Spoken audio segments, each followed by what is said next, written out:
Meerpet police స్టేషన్లో ఘోర విషాదం చోటు చేసుకుంది. 27 ఏళ్ల సుష్మా ఉరివేసుకొని బాబుకు కూడా విషమిచ్చి ఆ ఇద్దరు కూడా వాళ్ళు చనిపోయిన పరిస్థితి. అదేవిధంగా ఈ ఇద్దరు మృతదేహాలను చూసి తట్టుకోలేని తల్లి లలిత కూడా తన ఆత్మహత్య ప్రయత్నం అయితే చేసింది. ప్రస్తుతం అయితే తన సిచ్యువేషన్ కూడా చాలా క్రిటికల్గా ఉంది. ప్రస్తుతం మనతో సుష్మా హస్బెండ్ యశ్వంత్ ఉన్నారు. అసలు ఏం జరిగింది ఏంటి అని వారి మాటలో తెలుసుకుందాం. సార్ చెప్పండి, అసలు వీరు ఏ సమయానికి ఈ సంఘటన జరిగింది, మీకు ఎలా తెలిసింది? నేను మార్నింగ్ 11కి కూకట్పల్లికి వెళ్ళానండి. నేను మళ్ళీ వచ్చేవరకు 8 అయింది. 8 వచ్చేవరకు ఫోన్ చేసిన, ఒక 20 సుష్మకు 20 టైం చేసిన, మా అత్తమ్మకు 20 టైం చేసినా ఎత్తలేదు.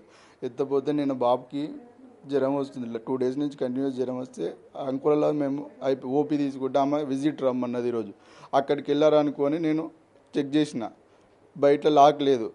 అయితే డోర్ టచ్ చేసిన, కొట్టినా ఎత్తలేదు. కిందికి వెళ్ళిన వాచ్మెన్ అడిగిన, వాచ్మెన్ అగిట అన్నది బయటికి వెళ్ళొచ్చు సరే అన్నది. మళ్ళీ పైకి వచ్చి కింద మా పని మనిషి 4కి ఒకసారి వస్తుంది, మార్నింగ్ ఒకసారి వస్తుంది. 4కి నేను పోయేవారికి ఏందమ్మా నువ్వు మేడం డోర్ తెచ్చిందంటే, సార్ మార్నింగ్ 3 గంటలకు 3 సార్లు వచ్చినా తీయలేదన్నారు. తీయలేదన్న వరకు నాకు చెమటలు పట్టినాయి. ఆ డోర్ కొట్టినా, అన్ని తన్నినా. ఆ వాచ్మెన్ వచ్చింది, అందరు వచ్చారు, ఎదురుగింట వాళ్ళు వచ్చారు.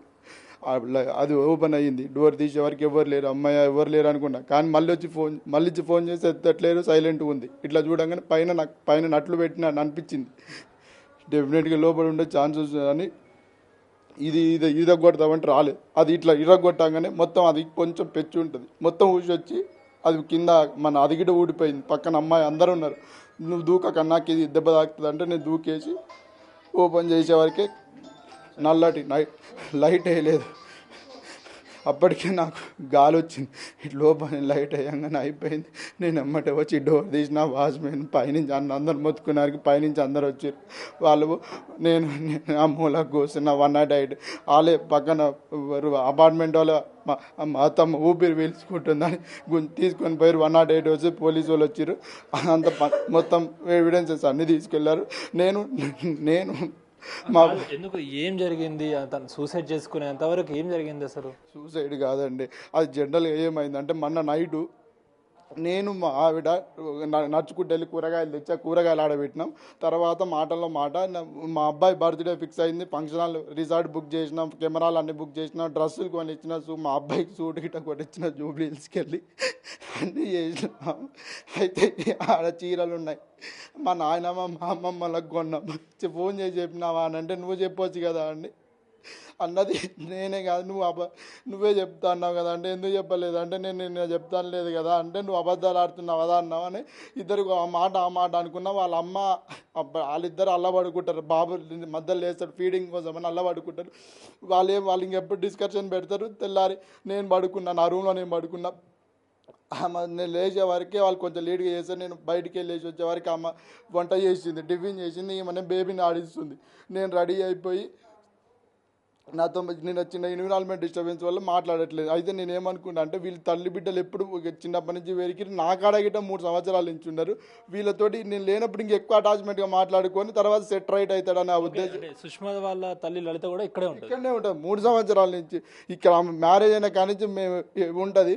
వీళ్ళు చేసిన అలిగేషన్స్ ఎందుకంటే నన్ను బ్యాడ్ చేయాలని. ఇన్ని రోజులు ఒక్క మొన్ననే మా ఇంటికి వచ్చారు, కెమెరాలు ఉన్నాయి, అన్నీ ఉన్నాయి. ఇప్పుడు ఏదేదో చెప్తున్నారు, వాళ్ళు విఘ్నతకే వదిలేస్తున్నారు. అలా అయిపోయింది. నాతోటి ఉన్నారు. వాళ్ళ మధ్య నేను వెళ్ళిపోయిన తర్వాత డిస్కస్ ఏం జరిగిందో నాకైతే తెలియదు. ఆ సుష్మా అయితే అమ్మాయి సూసైడ్ చేసుకునే మెంటాలిటీ కాదు, కానీ వాళ్ళ అమ్మ ఏది చెప్తే అది రైట్. నాకన్నా వాళ్ళ అమ్మ వాల్యూ. ఎందుకంటే నాకు చెప్పింది, నువ్వన్న మొన్న వచ్చినా నా అమ్మ చిన్నప్పటి నుంచి ఎవరు వీళ్ళు వీళ్ళ పేరుకే పట్టించుకున్నారు. మానసికంగా వాళ్ళు చాలా కుంగరి తీసారు. వాళ్ళు నాకు చెప్పుకునేది బిగ్ వైఫ్గా. ఇప్పుడు ఇవన్నీ చెప్తున్నారు. కానీ వీళ్ళు ఎంత టార్చర్ పెట్టినంటే, చిన్నప్పుడే అమ్మాయి ల్యాండ్ వదిలేసుకోమని చెప్పి ఇప్పటికీ వాళ్ళ మీద ల్యాండ్ కేసులు ఉన్నాయి, అన్నీ ఉన్నాయి. ఇవన్నీ ఇప్పుడు ఏమైందంటే, ఎట్లా చనిపోయిండు వీడిని బెదిరించి బయటికి పంపించేద్దాం, అట్లా ఎట్లా ఈయన కొడుకు ఇటు పోయిండు, వీళ్ళకి ఏం బాధ లేదు, నా జీవితం ఏమైపోయినా పర్లేదు. అంటే సుష్మా వాళ్ళ బంధువులు కూడా ఏమంటున్నారు అని అంటే, మమ్మల్ని వాళ్ళ ఫ్యామిలీతో ఎప్పుడు కలవనిచ్చేవారు కాదు, మా అమ్మాయికి చాలా ఆస్తి కూడా ఉంది, ఎప్పుడు కలవనిచ్చేవారు కాదు, ఎప్పుడు వేధించేవాడు అంటూ కూడా చెప్తున్నారు. ఇందాక మాట్లాడుతూ కూడా ఏమంటారు దానికి? నా ఫోన్ ఉంటుంది, ఆమె ఫోన్ ఉంటుంది, మా మెసేజ్లు, మా ఇన్స్టా ఎక్స్చేంజ్లు ఇవన్నీ చూస్తే అర్థమైపోతుంది కదండి. మా అపార్ట్మెంట్లో అడగండి ఎప్పుడన్నా, మా అపార్ట్మెంట్ కాదండి, మా గల్లీలో ఈ గల్లీలో మేము ఎప్పుడు తిరుగుతూనే ఉంటాం, రోజు వాకింగ్ చేసుకుంటాం, మాట్లాడుకుంటూనే ఉంటాం. ఇంత అడగండి ఎవరైనా మా అపార్ట్మెంట్ పైన ఎన్నడన్నా మా మీద ఒక్క రిమార్క్ లేదు. వీళ్ళు ఎన్నడు వస్తారు, మొన్ననే వచ్చిర్రు, అన్నీ కలిసిపోయారు. నేను వాళ్ళని వస్తే మాట్లాడతా, అంతేగాని వాళ్ళు పోతుంటే వాళ్ళు మా అత్తమ్మ ఎప్పుడు పోతూనే ఉంటుంది వాళ్ళ ఇంటికి, సుష్మా పోతూనే ఉంటుంది. నేను రిస్ట్రిక్షనే చేయను. వాళ్ళు ఎందుకు అలా చెప్తారు నాకైతే నిజంగా.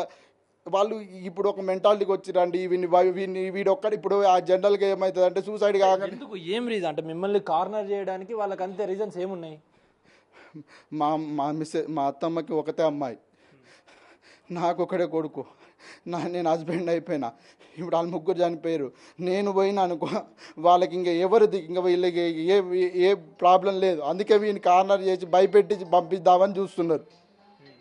నా కొడుకు 10 నెలల కొడుకు నేను ఇంత ముంచుకుంటే చంపిరండి. నేను ఇంక ఎట్లా ఏమని చెప్పుకోవాలి? వాళ్ళ ఈ మూడ్లు ఉంటే నాకు ఇప్పటికి 2 రోజులు అయింది పోస్ట్ మార్టంకి అంగీకరిస్తలేను, మా బాడీని తీసుకురాకపోతే. నా కొడుకు నా భార్య నా ఇంటికాడ కాకపోతే ఎక్కడ కాల్చుకుంటా అండి?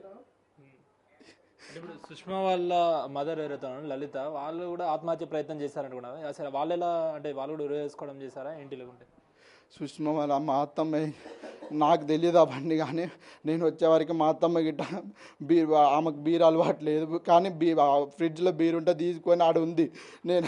నేను వాళ్ళిద్దరినే చూసినా కానీ పక్కన అపార్ట్మెంట్లు అప్పటికే వచ్చి కిందికి వచ్చి ఆమెను తీసుకొని పోయారు, కానీ ఇంక ఇలా జరిగింది లేదు.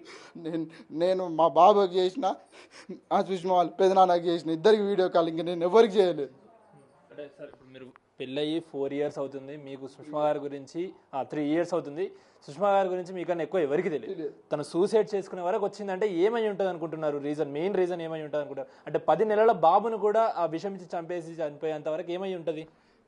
మా ఇద్దరి మధ్యలో అయితే ఏం లేదండి. ఆ రోజు ఏ క్షణకావేశాల్లో చేసిరో, ఎవరు చేసిరో, ఆమె ముందు చేసుకుందా, మా అత్తమ్మ ముందు చేసుకురా, కానీ మొత్తానికైతే ఒక మిస్టేక్ అయితే జరిగిపోయింది. ఏ మిస్టేక్ని ఎట్లా రెక్టిఫై చేయాలో తెలియక వాళ్ళు ఎవరు ఏం చేసిరో నాకు తెలియదండి. నిజంగా నా ఫోన్ గిట్ట చేయలేదండి. కనీసం ఫోన్ చేసి ఎవరో ఒకటి చేస్తే నన్ను ఏదో ఒకటి చేసేటోండి. అది ఏం జరిగిందో నిజంగా ఆమె చేసిందా, ఈమె చేసిందా? బాబుకి అయితే ఫస్ట్ అయితే ఎవరైతే ఇచ్చిరో కానీ ఇచ్చిర్రు. బాబు అయితే నేను వచ్చే వరకే చనిపోయిండు. ఫైనల్గా ఏం కోరుకుంటున్నారు సార్ మీరు?